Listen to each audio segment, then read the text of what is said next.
दासी नौकरानी episode number 51।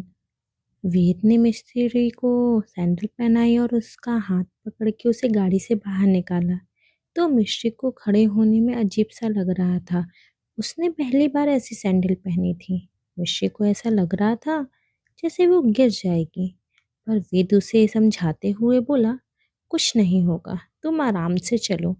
मिश्री का मुंह बन गया, पर वो वेद की बात को काट नहीं सकती थी, इसीलिए उसके साथ चल दी। वेद मिश्री के साथ घर के साइड में बने गार्डन में आया। सभी का गेट टुगेदर गार्डन में रखा गया था। वेद मिश्री को लेकर सभी के बीच आया तो सभी मिश्री को देखने लगे। मिश्री बहुत प्यारी लग रही थी, किसी डॉल के जैसे, और साड़ी में वो और भी ज़्यादा प्यारी लग रही थी। मासूम सा फेस, और उस पर मोहित को हंसता देख के प्यारी सी मुस्कान। मोहित ने मिश्री को देखा तो उसके पास भाग के आया और उसको हक करते हुए बोला, तुम आ गई। मिश्री मुस्कुरा दी और बोली, अब आप कैसे हैं? मोहित मिश्री से दूर होकर बोला, तुमको क्या लगता मैं कैसा हूँ?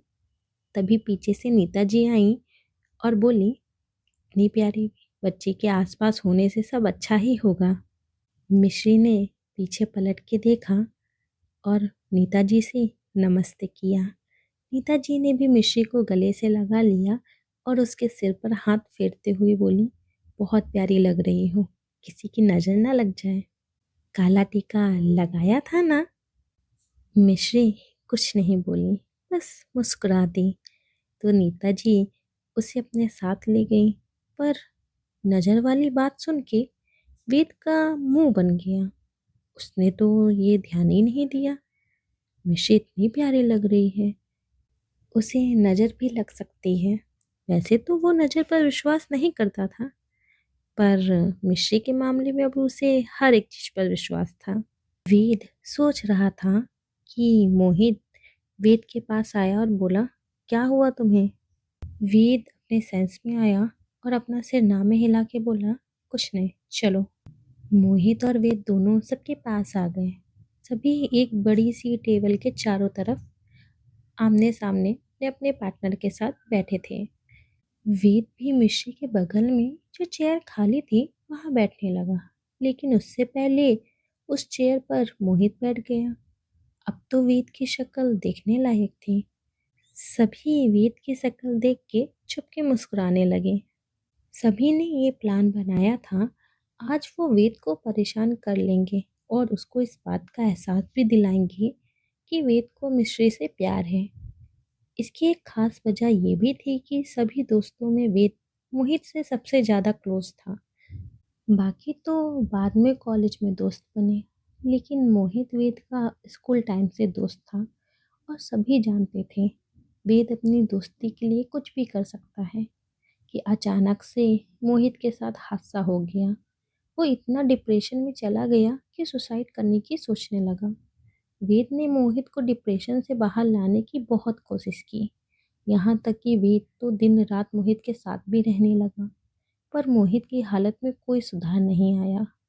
और ये सब हुआ उस लड़की की वजह से जो मोहित को छोड़ के चली गई। मोहित की हालत का जिम्मेदार वेद ने उस लड़की को मान लिया था और ये धारणा बना ली थी सारी लड़कियां एक जैसी होती हैं, और उसका प्यार और शादी से भरोसा उठ गया था। लेकिन मिश्री से मिलके उसके बारे में जान के सब यही सोचते थे, भले मिश्री कहीं से भी आई हो या फिर देखने में लगे दोनों का कोई मैच नहीं है, पर मिश्री ही वेद की सोलमेट है। और सोलमेट को किसी भी प्रकार के मैच की ज़रूरत नहीं होती है, वो ऐसे ही अचानक से मिल जाते हैं। और जब आज मोहित ठीक हो गया है तो वेद को भी सब भूल के आगे बढ़ना चाहिए। जिंदगी एक जगह ठहर के नहीं चलती है, हमें जिंदगी के साथ आगे बढ़ना पड़ता है। और जब इतनी अच्छी लड़की वेद के जीवन में है तो उसे भी आगे बढ़ जाना चाहिए। ऐसे वो मिश्री को भी तकलीफ देगा और खुद को भी। और वेद जिस तरह मिश्री को लेकर गया, सभी के बीच ये बात फैल चुकी थी कि पहले तो वेद मीटिंग का बोल के मिश्री को पूरे दिन के लिए छोड़ के गया था, और फिर कुछ ही घंटे में उसे लेने आ गया और उस समय उसके लिए मिश्री जरूरी थी, जबकि मोहित उसी समय ठीक हुआ था। जिससे ये साफ था, अब वेद के दिल में पहली जगह मिश्री ने बना ली है, बस उसे एहसास नहीं है। सभी वेद को देख के मुस्कुरा रहे थे कि वेद ने एक गुस्से से भरी नज़र सब पर डाली। तो सभी आपस में बात करने का नाटक करने लगे। मोहित भी मिश्री से बात कर रहा था, उसके बारे में और बातें पूछ रहा था। मिश्री भी मज़े से सब बता रही थी। वेद मुंह बना के दूसरी चेयर पर बैठ गया, पर उसकी नज़रें मिश्री पर ही थी। बाकी सब भी मिश्री से बातें कर रहे थे। सभी को मिश्री का नेचर बहुत अच्छा लग रहा था। मिश्री को भी सबसे बात करके अच्छा लग रहा था। उसे लग ही नहीं रहा था वो कहीं और से आई है या फिर ये सब उसके मालिक के दोस्त हैं। ऐसा लग रहा था जैसे वो सब उसके दोस्त हों। मिश्री को बहुत अच्छा लग रहा था। सब उसे स्पेशल फील करवा रहे थे और ये सब हो रहा था वेद की वजह से। मिश्री के मन में वेद के लिए खास जगह बन गई थी। गुस्सा करते हैं पर उसके मालिक कितने अच्छे हैं, बिल्कुल भेदभाव नहीं करते। सोचते हुए मिश्री ने एक नज़र वेद पर डाली, जो उसे ही देख रहा था और उसके फेस पर कुछ गुस्सा भी था। मिश्री वेद को देख के थोड़ा सा घबरा गई।